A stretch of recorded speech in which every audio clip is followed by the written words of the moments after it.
नमस्कार दोस्तों, स्वागत है आप सबका हमारे इस YouTube चैनल में जिसका नाम है चंडीगढ़ करियर ग्रुप। एक बार फिर से लेकर के आए हैं एक और नई वीडियो। पिछली कुछ वीडियोस में कुछ साउंड का इशू था, जिस वजह से कुछ वीडियोस में साउंड नहीं आ रही थी, तो उनको दोबारा से रीशूट करना पड़ा। तो उसी की कॉन्टेक्स्ट में ये पहली वीडियो है। पढ़ाई नहीं रुकेगी, ठीक है जी। आज हम डिस्कस करेंगे 2015 पेपर नंबर 2। तो चलिए let's start with the first question. पहला क्वेश्चन जो है, एक बॉडी जो है वो वैक्यूम में फॉल कर रही है। हमसे पूछा गया कि चार ऑप्शन में से चार क्वांटिटीज आपको गिवन है, कौन सी क्वांटिटी जो है वो कांस्टेंट रहेगी। देखिए, जब कोई बॉडी फॉल करेगी,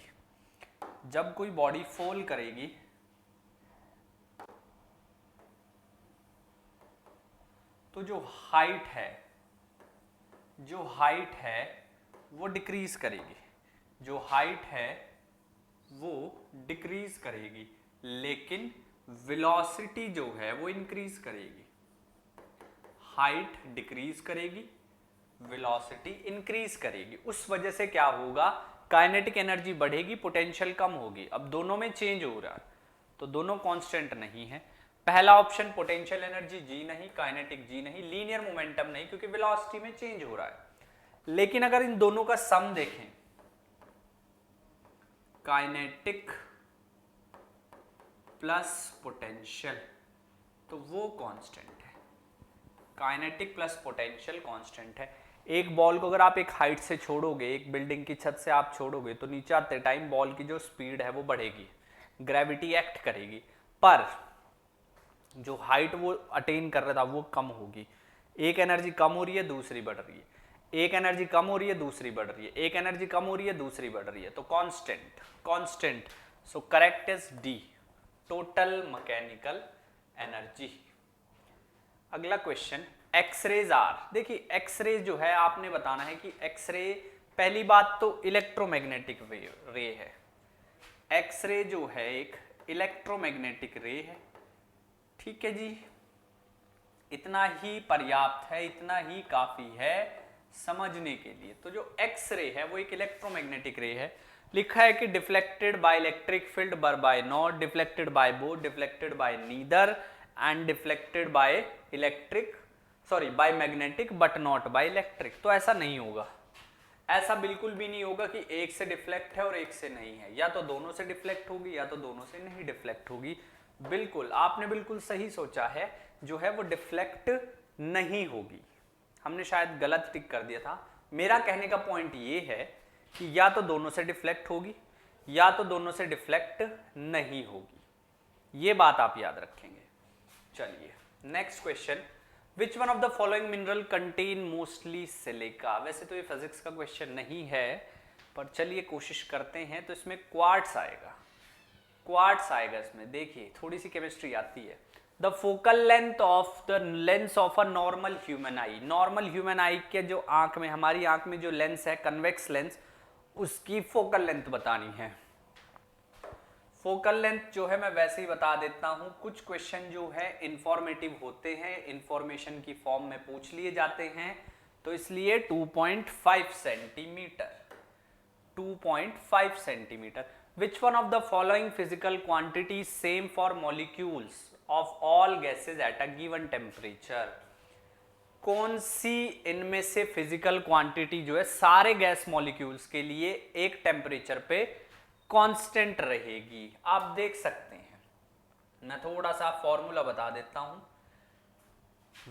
स्पीड जो है वो तीन तरह की होती है गैस मॉलिक्यूल। सबसे पहले आरएमएस, उसके बाद मोस्ट प्रोबेबल,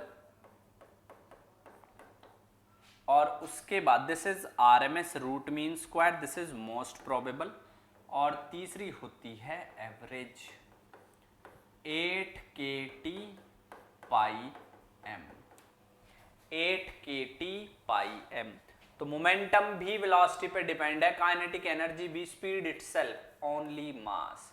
केवल मास है जो डिपेंड नहीं करता, जो सेम रहेगा। So mass will be the same. Newton's law of motion does not hold good. उन ऑब्जेक्ट के लिए न्यूटन्स लॉ ऑफ मोशन अच्छा होल्ड नहीं करता है, वैलिड नहीं है।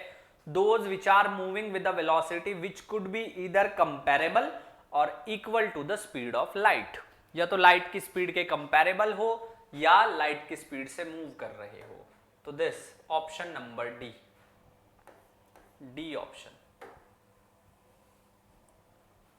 Which one of the following statement is not correct. इनमें से हमें पहचानना है कि कौन सा स्टेटमेंट जो है वो करेक्ट नहीं है। First one is weight of a body is different on diff. ये बिल्कुल सही है। क्यों सही है? क्योंकि वेट जो है वो डिपेंड करता है जी के ऊपर। W is equals to mg, और g डिफरेंट प्लैनेट्स का डिफरेंट है, क्योंकि g itself depends on mass and radius of a planet. तो पहला ऑप्शन बिल्कुल सही है। Option number 2, mass of a body on earth, on the moon and in empty space is same, ये भी बिल्कुल ठीक है। मास किसी भी फैक्टर पे डिपेंड नहीं करता। मास अर्थ पे, किसी और प्लैनेट पे या किसी और मून पे सपोज, वो सेम ही रहेगा। Third, weightlessness of a body occurs when gravitational force acting on it are counterbalance and weight and mass of a body are equal at sea level on the surface of earth। साफ साफ पता चल रहा है wait और मास कभी बराबर नहीं हो सकते। वेट और मास कभी बराबर नहीं हो सकते। Option number D. Next question, a brick is thrown vertically from an aircraft flying 2 kilometers above the earth, the brick will fall constant acceleration। Acceleration constant है 9.8 मीटर पर सेकंड स्क्वायर, हर पॉइंट पे इतना ही एक्सेलरेशन लगेगा, तो वो constant है। तो साफ साफ आंख बंद करके कांस्टेंट एक्सेलरेशन। सो इस वीडियो में सिर्फ इतना ही। आई होप क्वेश्चंस जो हैं आपको क्लियर हुए होंगे। ठीक है जी, और अगर नहीं हुए हैं तो वीडियो को दोबारा से देखिए। एक प्रोबेबिलिटी होती है क्वेश्चन रिपीट भी हो सकता है। तो ऐसी और वीडियो के लिए चैनल को सब्सक्राइब कर लीजिए। नाम याद रखिएगा, चंडीगढ़ करियर ग्रुप, चैनल का भी, टीचर का भी, अभिषेक तोमर, फिजिक्स पढ़ाता हूँ। मिलते हैं अगली वीडियो में। Till then keep working hard, keep studying. Thank you so much and जय हिंद।